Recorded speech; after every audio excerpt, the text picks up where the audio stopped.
tell you my own problem statement because this is invite yourself problem.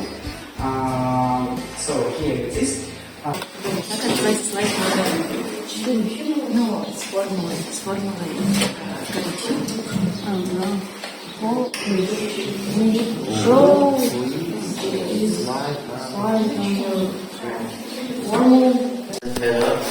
With measures in the favor side, precipitation. We had two bottles, so this has held together with that tape. Both are going up because this. And solve for the solution. Then there are flow chart of difference between high and time in seconds. If we don't change the density of water. Ball is going up faster and maybe don't sink. Because density of oil is...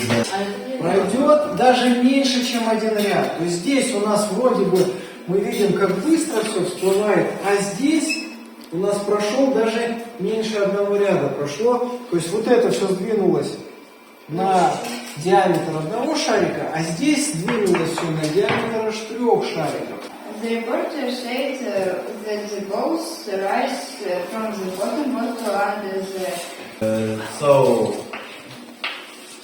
buoyancy force, gravitational force, and resistance force. Why net force equals 0 if only one ball in 50 grams.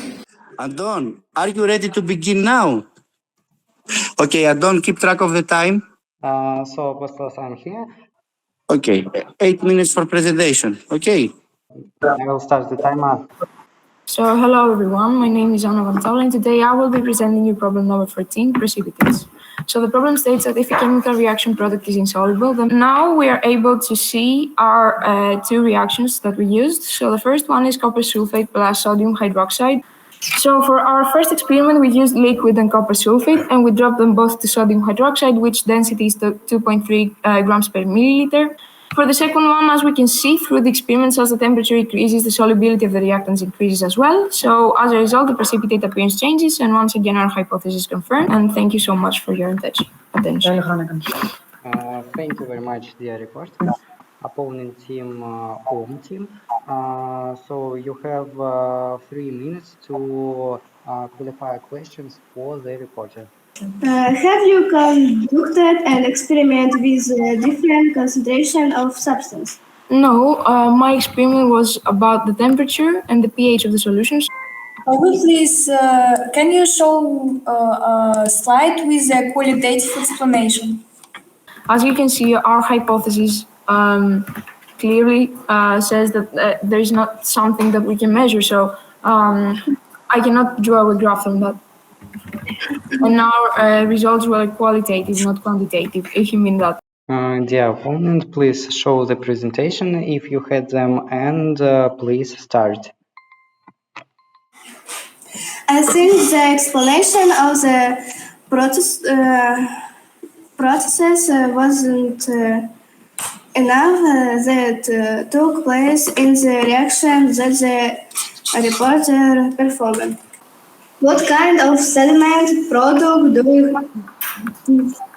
Like, we didn't use the solid sediment. The solid sediment occurs when the reaction occurs. Dear reporter, can you show second reaction? Yes, of course. Please wait some seconds. Here. Hello, my name is Andrei. I'm a reviewer of problem number 14, consist reagents, nature of reagents, and pH. I have some comments to make about the opponent's presentation. The reporter was speaking mainly on the discussion, so my suggestion is try to speak more. Also, speaking wasn't that clear, but it was understandable. The context was scientific, the focus was enough, and structure was on point in your presentation, but next time try different slides, clear fonts, and bigger characters. It was very interesting for me to listen to such a solution, and the proportions of cuprum sulfate and sodium hydroxide are important, because if we have excess of sodium hydroxide, then another product which will be soluble, and then precipitate will not occur. Good morning, dear colleagues. My name is Anna Sherstabitova, and I representing OM team with a report on problem number 10, oil spot photometer. Let's remind the problem statement. A paper card with an oil spot is placed between two light sources, depending on the position of the card. The spot appears either brighter or darker than the surrounding paper. The spot visually disappears when the card is in one specific location. Is this effect suitable to measure the luminosity of a dim? For example, a glow stick, the moon, or a very bright, for example, the sun. To reproduce the phenomena, we took two identical 150 watt incandescent lamps and placed them at a distance of 1 meter. While moving a paper card with an oil spot, we noticed that the spot became either darker or lighter than the surrounding paper, and sometimes it becomes invisible. Near the second lamp, the spot is light because the oil spot transmits more light than a paper card. We compared the theory with an experiment where we change the brightness of the second lamp. The graph shows that the theory does not agree with the experiment. This happened because the lamps had different spectra, and we will try to measure the power of the sun. On a sunny day, we measured the distance from the paper with the spot to a 150 watt incandescent lamp, and we calculate the power of the sun knowing the distance to it. So, my first question is, what was the distance between the two lamps? Can you repeat that? 1 meter. 1 meter, okay, thank you. What color were the light from the lamps that you used? Yellow. What was the size of the oil spot that you used in your experiment? Maybe 5 centimeters. Did you use the same type of paper in every single experiment? Yes. What type of that? So thanks the reporter for their presentation, and this is our problem, the problem 10, oil spot. So the reporter did not have an introduction to the phenomenon, and going on to the educations, and that's good, and we're going on. So the theoretical model, we think that your experimental progress was explained thoughtfully. That means you explained pretty well this, and we could see that you actually did the experiment, since you have a visual explanation of that. But okay, thank you very much. I would like for the reporter to share me their presentation and go to slide 11. Yes. And this one. What does your error bars include, and why is there such a huge difference? So first of all, for the reporter, you had a good experimental setup, and you explained thoroughly the experimental process and your setup, and you examined the varied lamps with different watts. I thank the opponent and review for the work they have done and for the questions they have asked me, but We think the size of the paper and size of the spot is not important in the problem. Let me say a few words. Guys, especially girls, please don't be so fast. Our students are not so improved in English, so they couldn't understand you. And if you don't understand the question, just and please ask question for the answer. And don't be quiet and say, I don't understand you, say, I don't know. Just wait enough time to be quiet, say something. We will try to speak slower.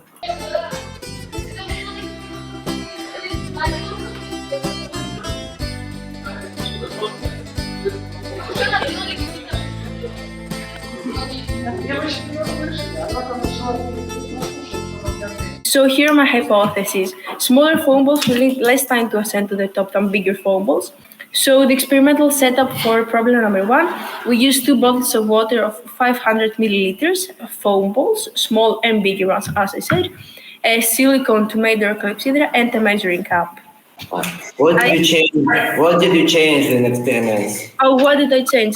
Okay, so I changed the type of the water bottle. As I said, I had bigger diameter bottles and smaller diameter bottles. And in the second hypothesis, I changed the type of the temperature of the water, hot and cold water. And in the first, I had different foam balls, bigger foam balls and smaller foam balls. Hello, my name is Denis Nagornyuk, and I am an opponent of problem number 1, inverse clepsydra. At the beginning, reporters told us about forces that act on balls. It's drag force, buoyancy force, and Stokes law. Reporter did an experiment where he changed temperature of the water, diameter of balls, and the size of bottles. And reporter hadn't a theory. I think the task is. What do you think about change density of water? The density of water doesn't change. Okay, and what about rise time of the balls if we change the density of water? If I changed, what if I changed? If we change the density of water. You can't change the density of the water.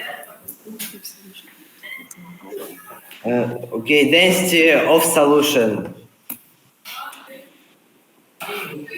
What do you mean? What is the solution?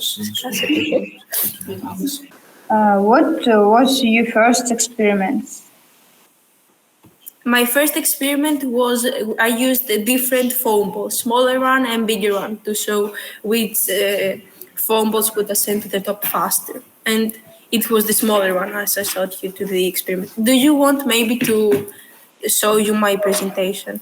Do you need that? Yes. Okay. Please show a slide with the theory. The theory, yes. Where do you want me to go?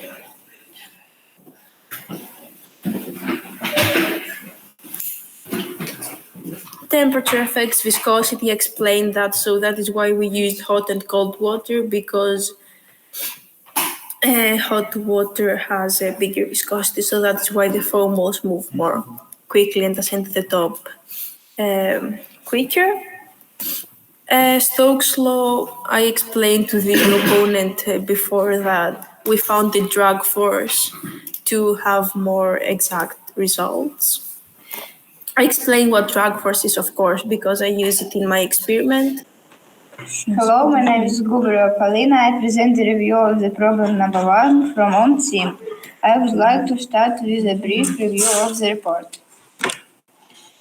The reporter said that the balls rise from the bottom bottle under the influence of the Archimedes force. Gravity also acts on each ball. The reporter conducted the experiments with a change in the height of the vessels, with a change in water temperature.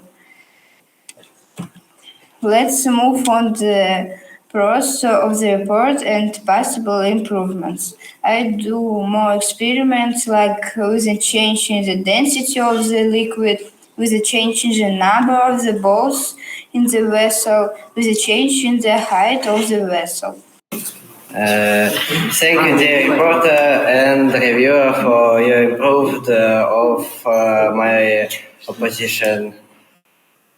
Yes. Thank you both to the opponent and the reviewer for their comments. And I didn't use plastic particles, as you said, because I tried with plastic particles, but they didn't float. So that's why I used foam balls, because they float. Yes, that's it. Thank you. So overall, I like the report. Also, I wish you to really, I liked the opponent decision to do the experiments with the changing of the density, because you see, if we change the density, if we maybe increase the density, the speed of the balls floating also be increased and the time will be decreased. So you can, for example, change the density by the adding to the water the salt. So if you add some salt to the water will have more density. I want to say a few words about your presentation. It was about a few forces, but in general, it's not clear from your presentation for what did you mention. You see, in physics, if you write some forces, you should at least figure out the balance of all forces. And you have no theory. So you have no comparison theory and the experiment. And if you write the balance of all forces, you will have the drag force. You have the velocity inside it. So you can figure out the velocity, how velocity depends on parameters of your system. So you can have some theory, you can calculate it, and you can measure at least the velocity of one sphere. Even you can neglect the Stokes law. Yeah, and then so you can compare.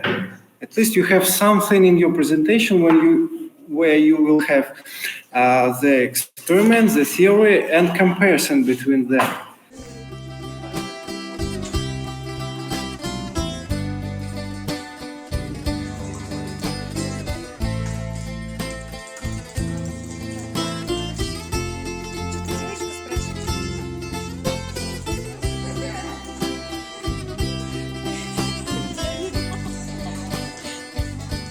Okay, so we can start. Dear reporter, you can start your report.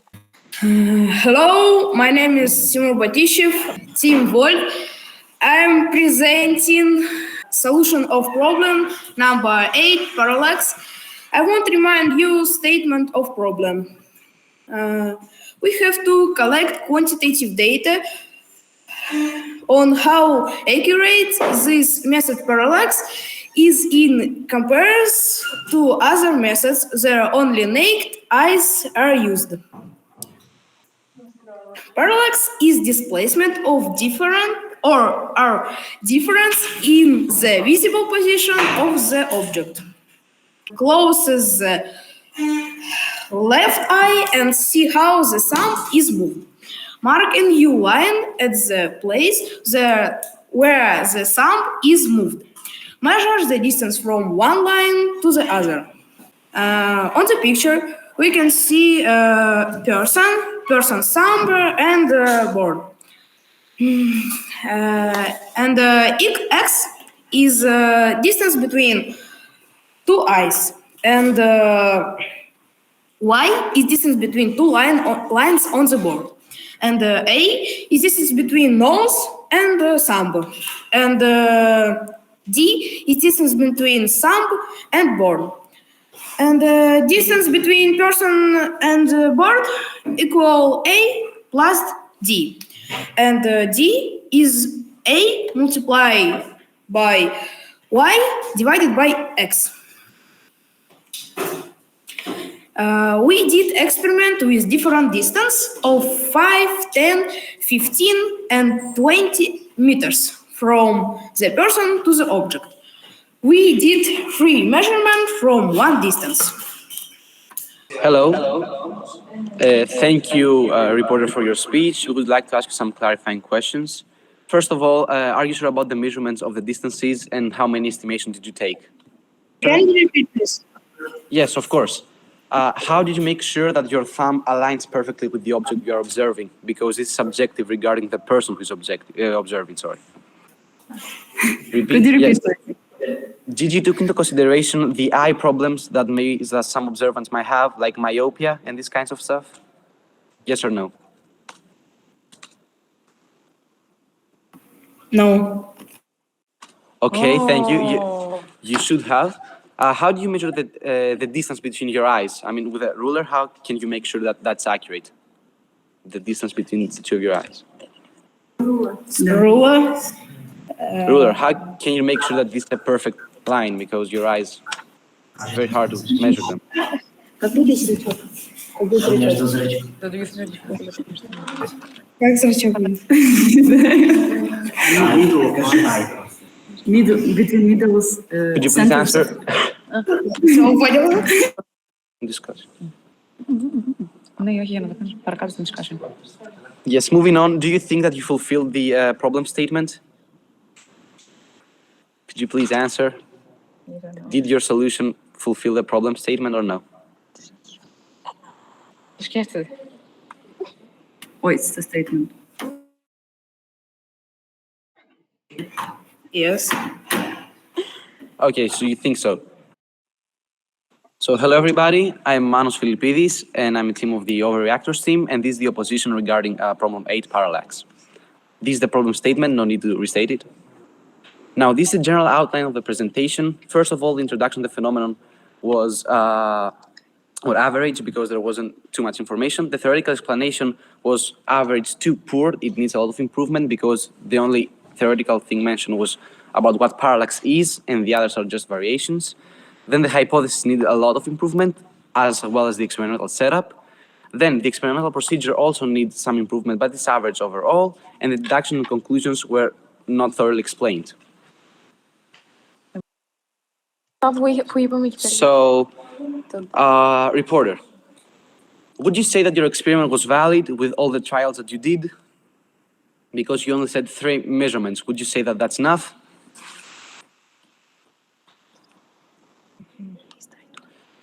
Please try to answer my question. I think enough. Okay, we understand your answer, but you could always have some more participants and generally trials taken to your results less objective. Also, did you take the average of your estimations? I mean, the object in the wall, did you take the average? Yes or no? Yes, I did. Okay, thank you. Now, don't you agree that if the distance was a lot bigger than 20 meters, then the errors would have been much bigger, which they already are, but let's not talk about that at the moment. We did experiments only in the room. Okay, so wouldn't you agree that it would be better to do it on outside as well, to test the accuracy of the method? Yes. Okay, thank you. You should have done that as well. But anyways, let's move on. Regarding the problem statement that was saying to test a lot of different methods, wouldn't you agree that the methods you use are the exact same? Because had like the thumb and the parallax. Parallax is a variation of the thumb method. So it's basically the same. You didn't test any new methods at all besides the parallax. Once again, wouldn't you agree that the methods are the same? Thumb is different in the method parallax. It's not. How is it different? Like, what are the variations between the two methods?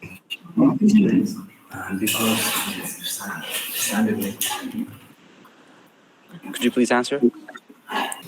This is method parallax. Yes. And this is method thumb. Yeah. It's the same, right? No. How is it not the same? What are the variables? This is one eye, and this is two eyes. Okay, first of all, I want to thank the reporter and the opponent for their presentations. Let me begin. So, for the reporter, do you think that how bright it was, since it was previously mentioned with the opponent that you didn't conduct the experiment outside, therefore some parameters were overlooked? Do you think if the light in this area that you did the experiment was more dim, do you think that would affect the experiment or the results? Yes. So, hello everyone. My name is Philippos Amiridis, and today I'm going to be reviewing problem number 7. We all know the problem to be investigated, so we are going to skip that. So, to begin with, the evaluation of the report. So, the reporter's pros were there were illustrations in the theoretical model that made us understand more what their point. So thank you so much for the solution their opponent proposed, and in general, thank you everyone. Though we believe that the solution doesn't fulfill the problem statement because he used the same method in both experiments, basically. Not only that, the experiment was overall poor because he only took measurements inside a room, and also the errors were way too much over the acceptable limit. We'd like to also thank the review for his presentation, and we'd like to apologize if we were aggressive at all, but all in all, we think it was a good fight, and thank you. Sorry, could you repeat the question? I'm so sorry.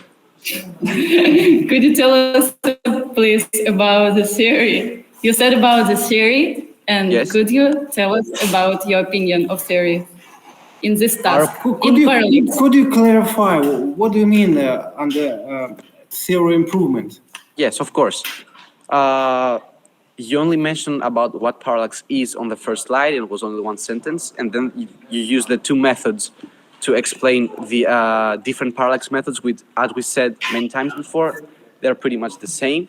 So we would also like to see some more parallax methods like the zero parallax, or maybe trying to use some other methods to calculate big distances like buildings on the outside and not just objects within a room. That's our area of improvement that we suggest. I want to express my deeper gratitude to the teams from Greece for participating in this battle. I really appreciate your decision to take part in this friendly fight, because it is very important for us and very useful. Of course, this is very useful for our students, and I hope that you also found something interesting and useful in this fight. And of course, I wish you good luck. Thank you. Thank you so much. Thank you.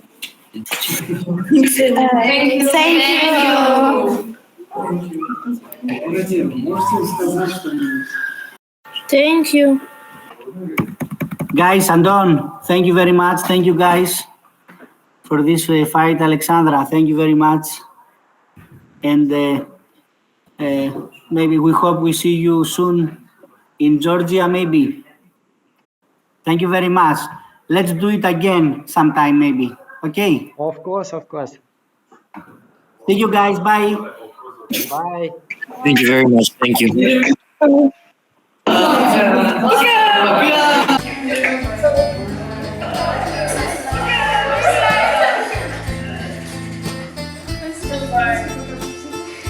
В общем, вас в Грецию пригласили, да?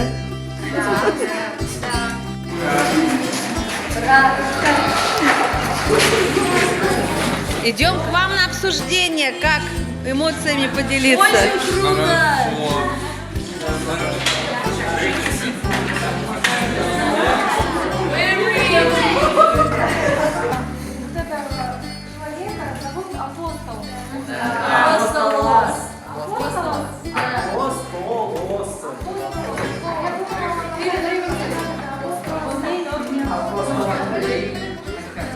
Ребят, ну скажите вообще ваши впечатления, как вам?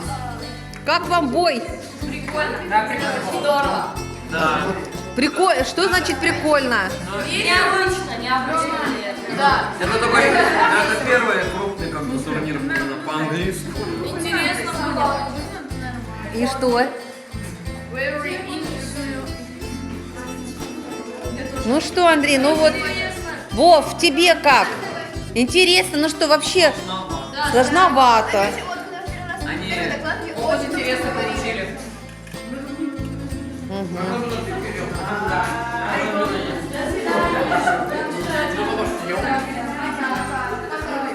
Я заметила, что у нас были некоторые трудности технические, что трудно было как-то переключаться. Мы еще не пробовали в сумерках. Вот. Но также были трудности с английским, да, потому что они нам быстро говорят, как будто у них горох сыпется изо рта. Да. И некоторые, вот, например, последний их не делали. Он что не скажет, ничего не понятно. Да. Мы вечно просили повторить. Особенно, когда не было видно букв. Да, его лица не было видно, да вообще тогда ничего не понятно. Они тоже смеялись, да, там. Все смеялись. Мы когда спрашивали, тоже, там, он тоже, там, какой-то парень тоже очень смеялся, почему-то не мог ответить.